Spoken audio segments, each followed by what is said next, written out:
Donc bonjour à tous et bienvenue sur ce webinaire sur la programmation en C sur Unilogic. Alors dans un premier temps, sur l'ensemble des gammes proposées par Unitronics, le C est disponible seulement sur la gamme Unistream, à savoir du coup programmé sur le logiciel Unilogic. Alors le C va du coup être une alternative à la programmation ladder et va vous permettre d'avoir un langage de programmation plus textuel, contrairement au ladder. Les avantages du C, c'est que sur certaines fonctionnalités, par exemple sur tout ce qui est boucle et autres, vous allez gagner en temps de cycle automate. Et aussi, il y a certaines fonctionnalités qui ne vont pas être disponibles en ladder, mais qui vont être disponibles en C. Alors un point où il faut faire très attention, c'est que le C n'est pas du langage structuré.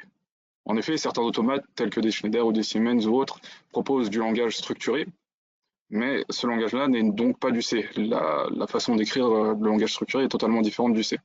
On a un petit exemple juste en dessous ici, à savoir du coup comment faire une condition en langage structuré. On voit bien qu'on a le mot if, on a notre interrupteur, alors then, on va activer notre lampe, 2 points égale 1, et enfin on termine notre condition if. En C, ça va être totalement différent. Déjà, on voit qu'on perd le mot then, on voit qu'on perd le mot end if, ils sont remplacés par ce qu'on appelle les brackets, et puis ensuite on perd aussi le 2 points égal, qui est remplacé par un égal tout simplement pour activer notre lampe. Donc si vous voulez faire un copier-coller d'un programme en langage structuré vers un programme C, ça va être un petit peu plus compliqué, il va falloir adapter un petit peu le programme. Et en plus de ça, certaines fonctionnalités telles que les timers ou les fonctions int ou real est totalement différent de langage structuré au C. En parlant du coup de ce que vous pouvez faire en C, les librairies auxquelles vous aurez accès dans Unistream, vous aurez accès à la librairie standard du C, à savoir du coup les boucles for, les boucles switch, les boucles while et ainsi de suite. Et vous aurez aussi accès à la librairie interne d'Unilogic pour tout ce qui est fonctions mathématiques, pour tout ce qui est alarme, pour tout ce qui est communication Modbus et ainsi de suite. Vous n'aurez pas la possibilité d'ajouter vos propres librairies. Donc si vous avez l'habitude d'utiliser par exemple la librairie std, io ou stdmat pour rajouter les fonctions, les divisions, les modulos, là vous devrez vous contenter de la librairie d'Unilogic pour réaliser toutes ces fonctions. Nous allons maintenant passer à l'exemple directement sur Unilogic. J'ai ici dans mon automate là, un signal qui est actuellement en train d'osciller entre 0 et 4096, c'est-à-dire un signal qui est aussi entre 0 et 12 bits. Cela représente du coup un signal que l'on pourrait récupérer sur une entrée analogique de notre automate. Le but va être du coup de récupérer ce signal, le transformer en 0,100% qui sera exploitable par un opérateur quelconque, et enfin du coup d'échantillonner ce signal pour du coup faire une valeur moyenne de ce signal sur 3 échantillons, 2 échantillons, 5 échantillons, 10 échantillons, et ainsi de suite.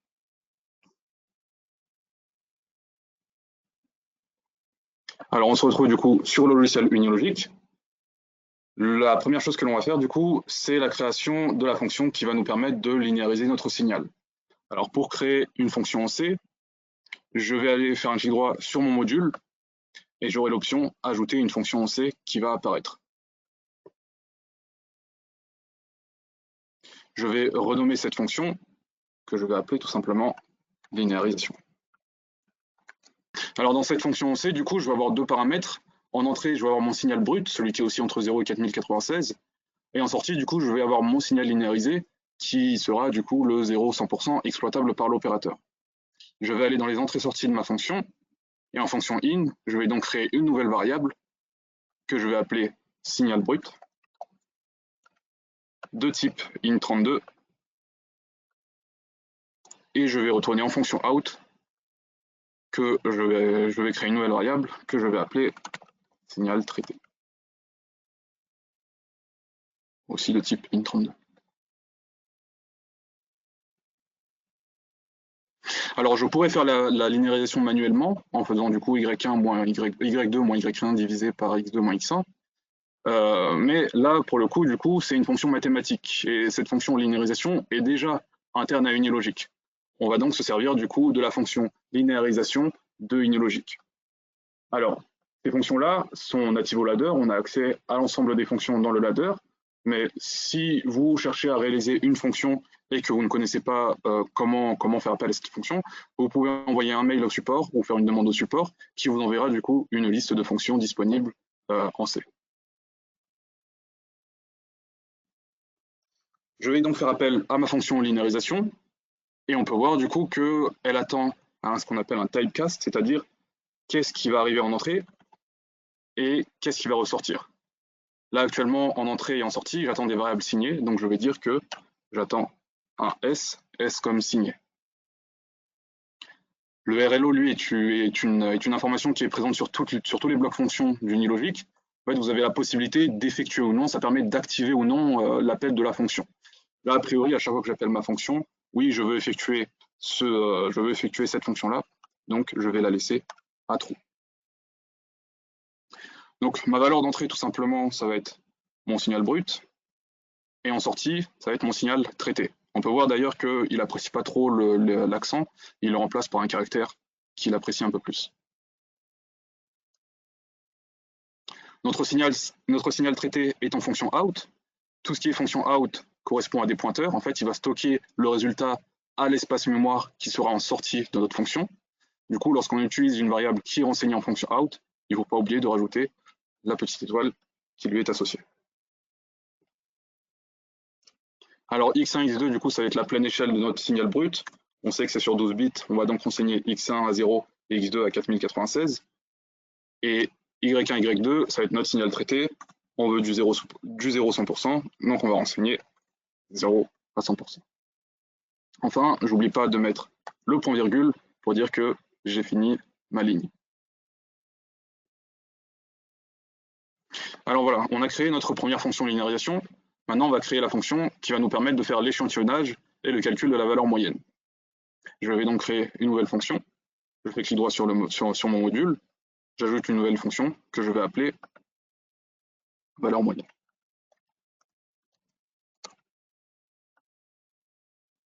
En entrée de cette fonction, je vais du coup récupérer mon signal brut. Donc en fonction in, je vais aller rechercher un int32 que je vais appeler signal brut. Et en sortie, encore une fois, je vais avoir mon signal linéarisé. Je vais changer un peu de nom, par exemple, je vais l'appeler signal line comme linéarisé. Allez, linéarisé. Aussi en int32. Alors je vais aller chercher la fonction qu'on a créée précédemment. Je vais donc faire référence à la fonction linéarisation qui va s'occuper du traitement de mon signal brut à mon signal linéarisé. Je vais donc aller tout à droite et aller dans fonction référence. Et je vais dire que je fais appel dans ce programme-là à ma fonction linéarisation. Je vais donc récupérer ma fonction linéarisation. Et en argument d'entrée, j'aurai donc mon signal brut et mon signal linéarisé.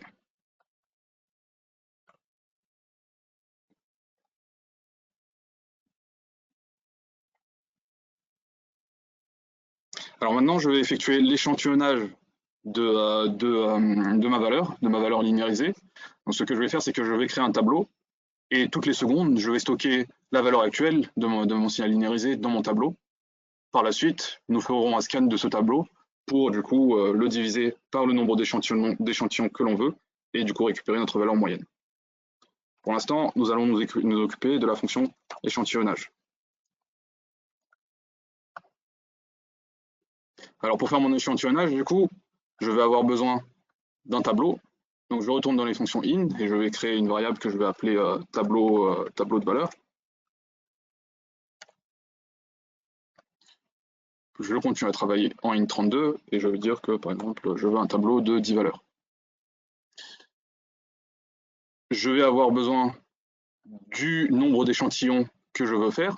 Donc je vais aussi créer une nouvelle variable en fonction in que je vais appeler nb échantillon.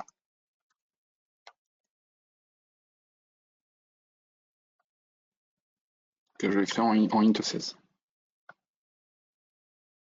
Enfin, en sortie, je vais avoir plusieurs informations. Déjà, je vais avoir l'information est-ce que j'ai bien échantillonné. Donc, je vais avoir un bit que je vais appeler échantillon prix, par exemple. Je vais aussi avoir l'index actuel, sur quel index il est en train, enfin sur quelle ligne du tableau il est en train de récupérer l'échantillon.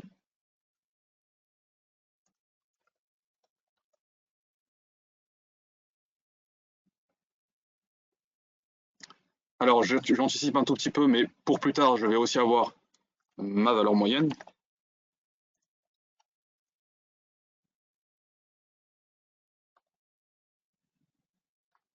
Et voici du coup l'ensemble de mes fonctions.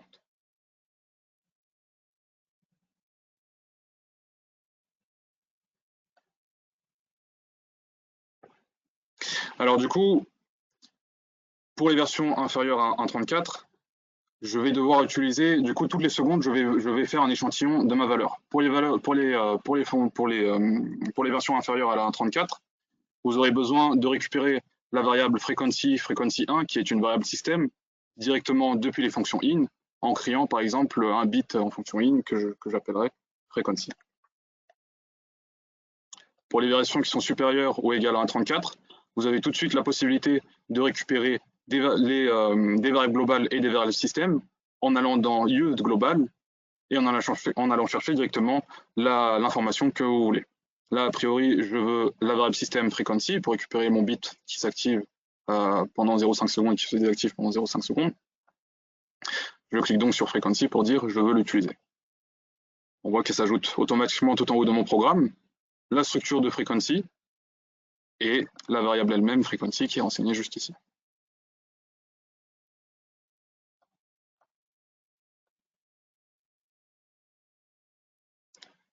Alors du coup, on va commencer à utiliser quelques fonctions.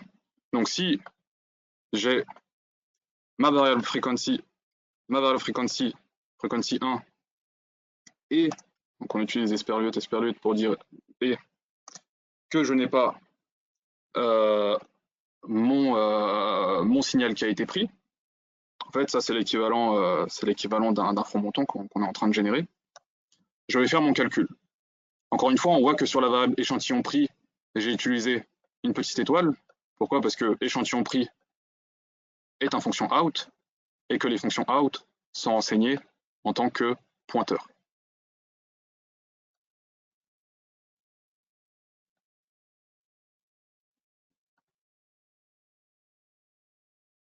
Je vais donc du coup récupérer mon tableau de valeurs et je vais lui dire que je veux stocker une valeur à l'index actuel.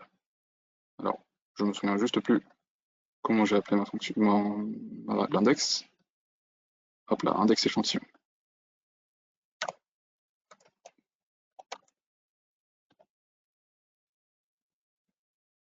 Encore une fois, index échantillon, lui, est une fonction out, donc je n'oublie pas de lui mettre sa petite étoile. Donc à cet index indiqué, je vais tout simplement aller stocker la valeur de mon signal linéarisé. Une fois la fonction faite, je n'oublie pas d'additionner 1 à mon index échantillon pour qu'il puisse passer à la prochaine ligne, au prochain échantillonnage.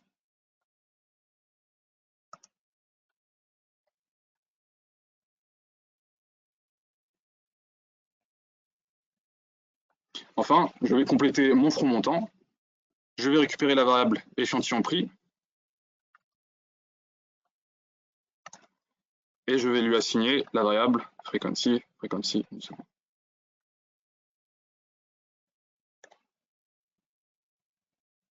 Alors on voit là que j'ai fait une petite erreur, mon signal linéarisé est une sortie, est un fonction out.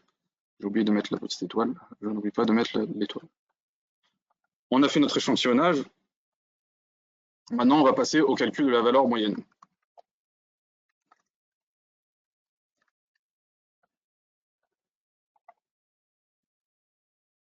Alors du coup, on reprend notre condition.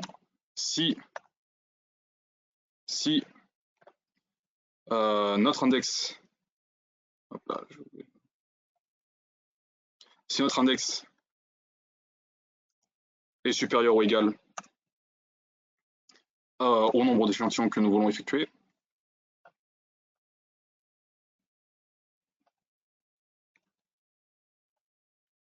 nous allons du coup scanner notre tableau pour du coup faire la somme des valeurs jusqu'au nombre d'échantillons qui ont été pris et la diviser par le nombre d'échantillons pour avoir notre valeur moyenne. Alors, je n'ai pas forcément besoin de stocker cette valeur dans la somme des valeurs dans une variable globale. Je vais donc faire appel à une variable locale. Pour ce faire, tout simplement, je vais renseigner int pour dire je fais appel à une variable locale. Et cette variable, je vais l'appeler somme de valeurs. Alors, lorsqu'on est en C et qu'on crée une variable locale, on ne peut pas mettre d'espace. Je les remplace donc par des tirets. Enfin, je veux être sûr que cette variable, lorsque je la crée, soit égale à 0, parce qu'il peut prendre un endroit de l'espace mémoire qui est complètement arbitraire et qui est déjà des valeurs stockées à l'intérieur. Je vais donc dire à l'initialisation que cette variable est égale à 0. Pour faire mon scan de tableau, je vais faire une boucle for. Il m'a créé automatiquement une variable i comme index qui sera égale à 0 à l'initialisation. Les conditions d'arrêt, donc si i est inférieur, tant que i plutôt est inférieur à mon nombre d'échantillons que je dois faire, j'incrémente de 1 à chaque itération de ma boucle for. Donc qu'est-ce qu'on va faire? Tout simplement, on va récupérer notre variable somme valeur tableau que l'on va additionner à elle-même à ma variable tableau de valeur et à l'index renseigné par la boucle for. Donc ce qu'il va faire, il va commencer à 0, il va lire la ligne 0, il va additionner la somme de tableaux. Il va lire la ligne 1, il va l'additionner, il va récupérer la valeur à la ligne 1, il va l'additionner à la somme de tableaux, et ainsi de suite, jusqu'à ce qu'il ait atteint nombre échantillon.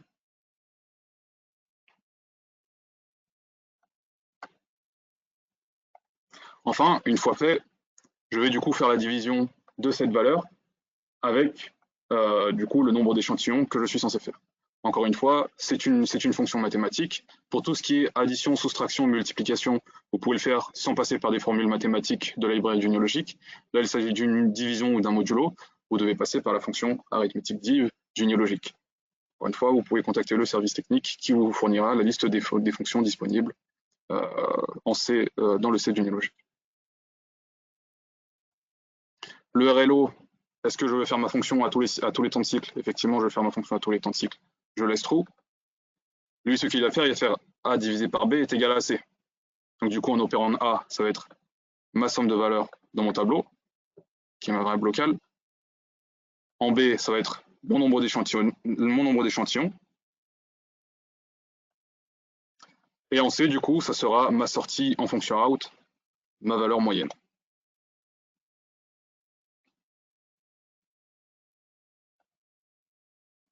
Enfin, une fois tout ça fait, je n'oublie pas de remettre mon index à 0. Je renseigne donc index échantillon qui est égal à 0.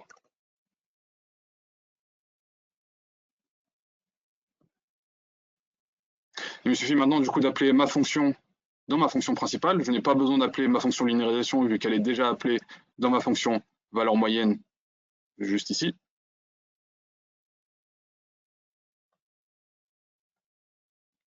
Je vais donc appeler ma fonction valeur moyenne. En A, du coup, il va me demander le signal brut.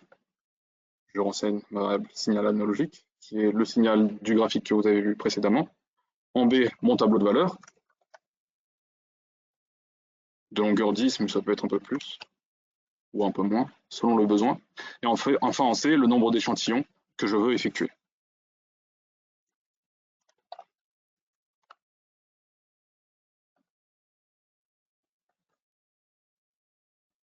En D, du coup, il va me proposer le signal linéarisé.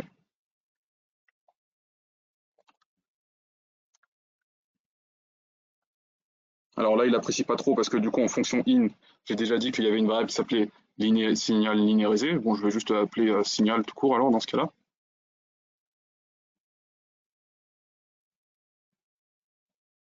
En E, du coup, on va avoir l'information si on a un échantillon qui a été pris ou pas.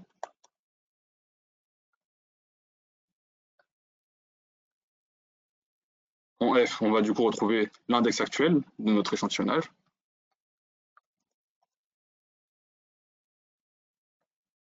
Et en E, du coup, en G, excusez-moi, le résultat de notre calcul de valeur moyenne.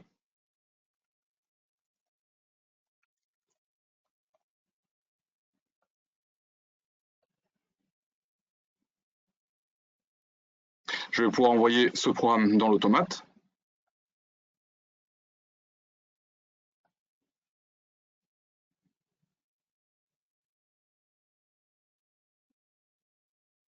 Et nous retrouvons du coup en sortie notre signal analogique qui se retrouve linéarisé. On voit que là, on est à peu près, on approche des 2000. On est environ, donc on était proche de 2048. Il nous affiche environ 50%. Il décrémente petit à petit. Pour l'instant, on a notre valeur moyenne qui ne se fait pas. C'est totalement normal. Nous avons renseigné 0 en échantillon à faire. Je renseigne donc une valeur en tant qu'échantillon à faire. Et on remarque du coup qu'il fait son échantillonnage, son calcul de valeur moyenne. Alors je peux augmenter le nombre d'échantillons qu'il va faire. Je peux mettre 3, je peux passer à 4. Je laisse 3 pour que ça ne dure pas trop longtemps non plus. Alors enfin, à partir de la version 34, vous aurez la possibilité de voir ce qui se passe à l'intérieur de votre fonction C. Par exemple, là, je peux voir l'état de ma variable globale frequency 1. Et si je veux voir l'état de mes fonctions in et de mes fonctions out, j'ai tout simplement la possibilité de faire un clic droit sur ma fonction depuis le main et de faire un moniteur. J'aurai donc accès à l'ensemble de mes variables locales, fonction in et fonction out, de ma fonction C.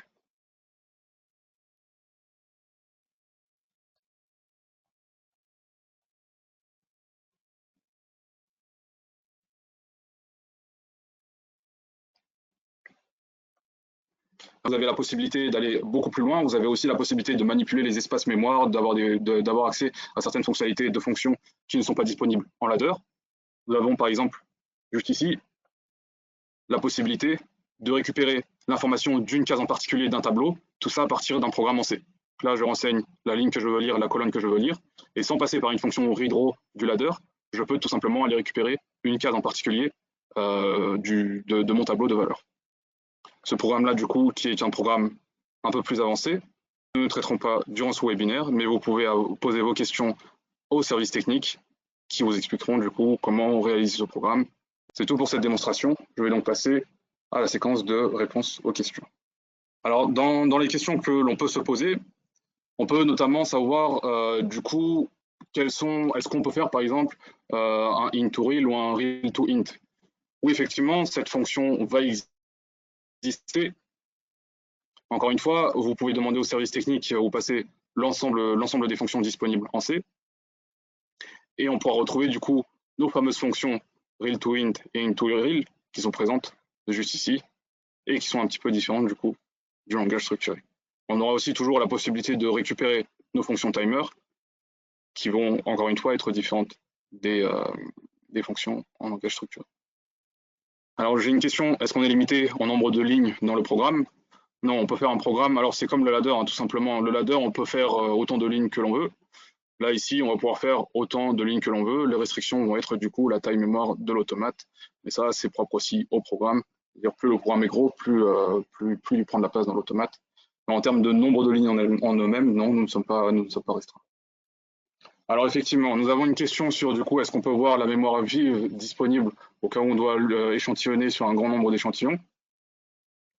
Alors, vous aurez la possibilité de voir l'échantillon en cours directement dans le tableau.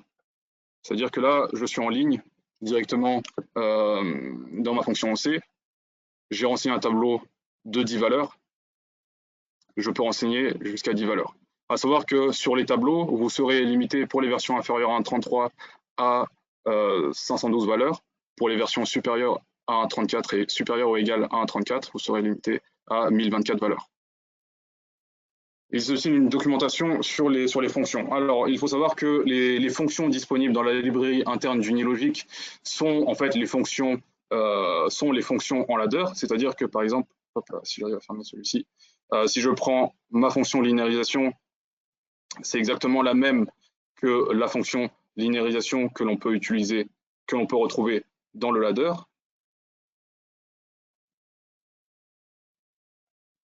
De ce fait, vous pouvez vous aider de l'aide d'Unilogic, qui vous expliquera du coup comment fonctionne cette fonction.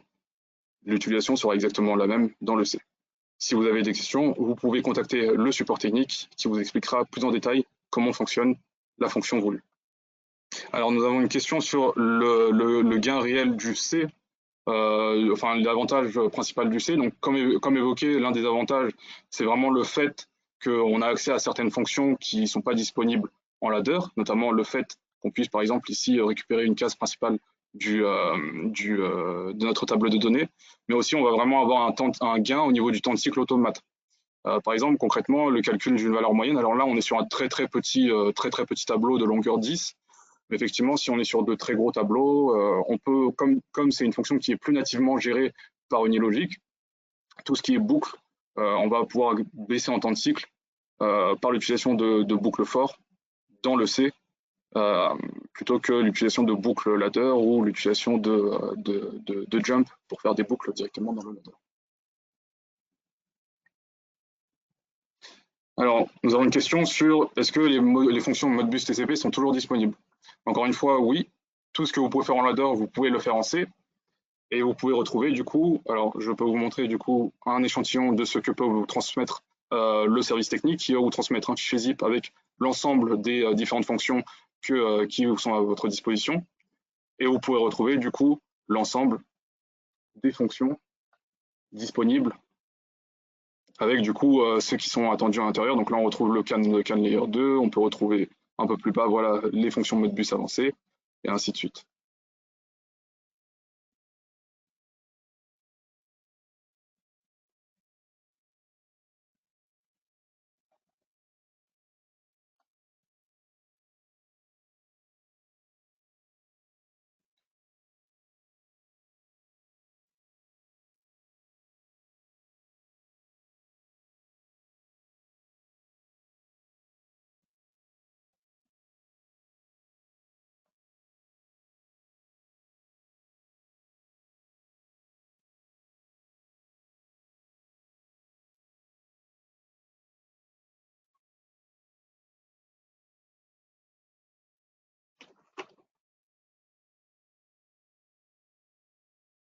Alors, nous avons une question sur les questions sur est-ce qu'il existe des fonctions pour interagir avec les bases de données?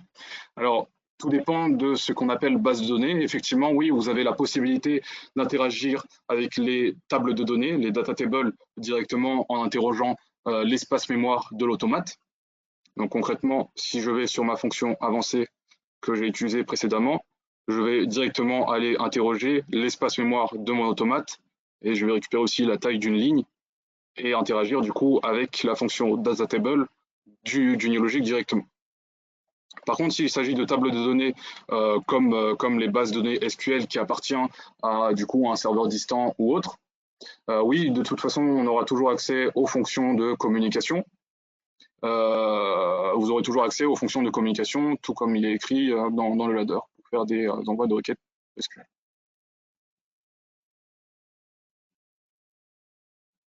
Donc tout dépend du coup de la définition de base de données. Est-ce qu'il s'agit de table de données, où là oui, du coup, vous pouvez utiliser directement la lecture dans la mémoire interne de l'automate, ou de base de données sur un serveur distant SQL, où du coup, ce sera une fonction de librairie interne d'Unilogic sur la communication. Une question du coup sur le fait que est-ce que nous pourrons récupérer le programme du webinaire. Effectivement, l'ensemble des programmes réalisés sur l'ensemble de nos webinaires sont disponibles. Vous pourrez contacter le service technique et nous fournirons du coup ce programme qui a été présenté durant le webinaire. Je vous remercie d'avoir suivi ce webinaire. Merci d'avoir participé et à bientôt.